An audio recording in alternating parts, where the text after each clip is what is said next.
Chicagoland ain't cheap, but it is logical. Major city in the center of the country, abundant in job opportunities, things to do, and fresh water. And once you understand how the money flows here, very little catches you off guard.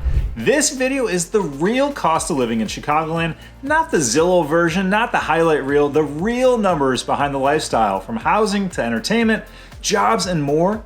Let's get into it.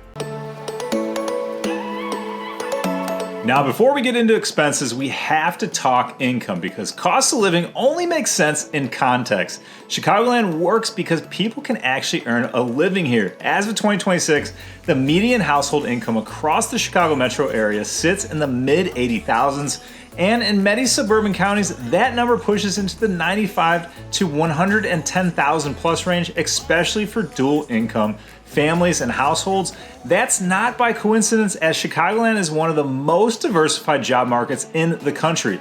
Corporate headquarters, healthcare systems, finance, logistics, manufacturing, technology, and education. If one sector slows, another usually picks up the slack. That stability matters, and high costs are survivable when job opportunities are abundant, which is why Chicagoland can balance that trade-off.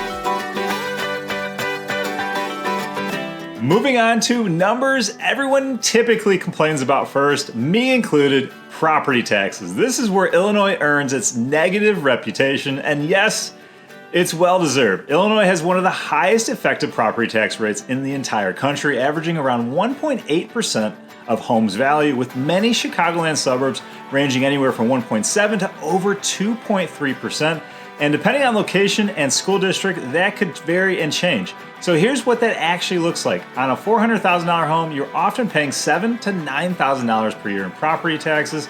On a $600,000 house, that number can easily climb well into the $11,000 to $14,000 plus range. And while nobody loves writing those pesky property tax checks, it's the cost of entry to live in a community with strong schools, infrastructure, great libraries, beautiful parks, and long-term resale stability. You don't have to like the bill, but you do need to understand what you're getting for it.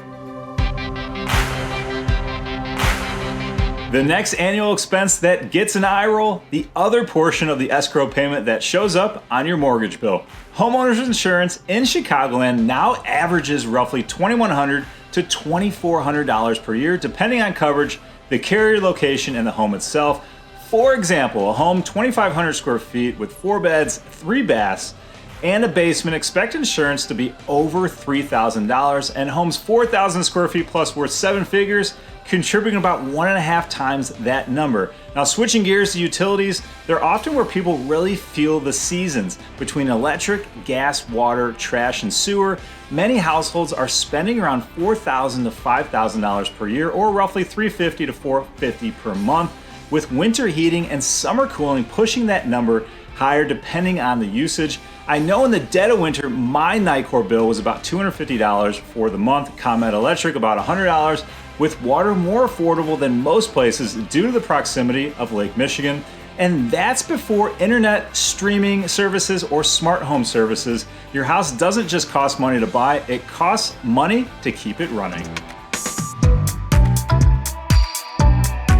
All right, if you have kids or plan to, this part matters, and if you're kid-free, skip ahead to the next chapter in the video. Full-time childcare in Chicagoland typically runs between $1,200 and $1,800 per month per child, which roughly translates to $15,000 to $22,000 per year. Again, per child. And if you have kids watching this, let me know in the comments what you're paying so other people can see firsthand. Now, this was one of the biggest reasons families feel financially stretched early on, even with solid incomes. The upside, though, is once kids reach school age, Chicagoland's public school systems often reduce the need for private tuition later on. So make sure to watch my top school districts video right here for more insight. Now, childcare tends to be a front-loaded expense, not a for everyone. Although, if you ask my parents, they'll tell you differently, but it's very real in those early years.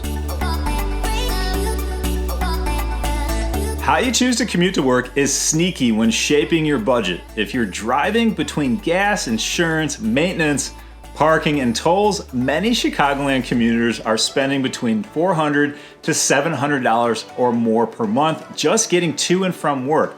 Now, tollways alone can easily add $50 to $100 per month depending on your route and frequency.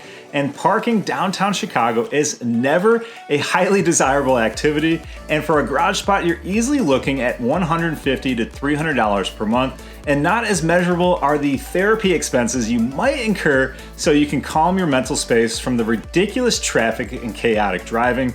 Now, METRA train is often the cheaper option and offers peace of mind. Monthly METRA passes generally range from about $120 to $200 depending on which zone you're picking up from and dropping off at. Even with recent fare increases and add station parking, and you're still frequently under the cost of driving with less wear on your car and a lot less stress. This is exactly why towns with strong METRA access continue to outperform over time. Convenience isn't just a lifestyle, it's also value. Let's talk lifestyle, because cost of living isn't just fixed bills to make you feel like you're an adult. A realistic Chicagoland date night in 2026 looks something like this. Dinner for two at a solid spot runs anywhere from $80 to $120, and be aware there is state and local sales tax ranging from 8 to 10%, and that's on top of your total bill. And with drinks plus dessert, you're tacking on another $30 to $50, and suddenly your casual date night out is pushing $130 to $180, and that's without going high end. Now, if you prefer a home-cooked meal like I do, groceries are above the national average, but still far more reasonable than coastal cities, with a variety of food stores and farmers markets featuring a tasty selection of fresh foods from nearby farms. And being in the Chicagoland area, the trade-off is access to one of the best food and entertainment scenes in the entire country, if not the entire world. With an abundance of cost-friendly things to do in Chicagoland throughout the year, it adds to the quality of life everyone is looking for. Then there are the costs nobody budgets for until something actually breaks, and on average, homeowners in Illinois spend roughly $5,500 to $6,000 per year on maintenance, repairs, and general upkeep of their property. Add internet, services, and seasonal expenses, and it's easy to underestimate the true annual cost of ownership. Snow removal, lawn care, HVAC servicing, this is a four-season climate.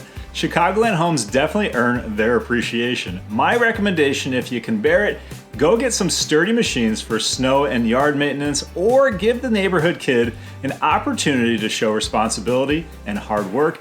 Planning for upkeep isn't pessimistic, it's a necessity.